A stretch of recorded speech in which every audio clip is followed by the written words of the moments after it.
Welcome to Samba Samba. Enjoy the video. In this video, I will explain how to solo the Kraken boss in old-school RuneScape. To begin, you must have a Slayer level of 87 and be assigned a Cave Kraken task by a Slayer Master. This boss is unique because magic is the only reliable combat style to deal damage. For a smooth experience, consider creating a private instance for 25,000 coins, ensuring no interruptions and extended drop timers. Proper preparation is key to success. For gear, prioritize your best magic damage equipment, like a trident of the seas or swamp. Don't forget your Slayer helmet, an imbued god cape, and a tormented bracelet for optimal bonuses.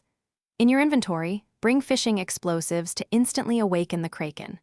Also, pack plenty of high-healing food, such as manta rays or anglerfish, to sustain you through multiple kills. Once inside the lair, the fight is quite straightforward. Use a fishing explosive on the large central whirlpool to instantly awaken the Kraken and its 4 tentacles.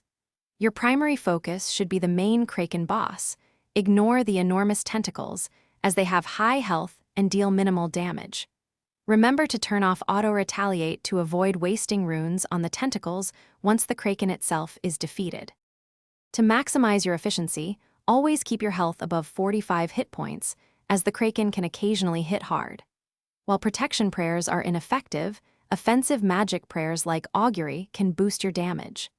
The Kraken frequently drops 5 sharks and 5 edible seaweed, which can significantly extend your trips. With consistent practice and a bit of patience, you'll master this encounter and enjoy profitable solo Kraken runs. Thanks for watching. Consider subscribing if we helped you.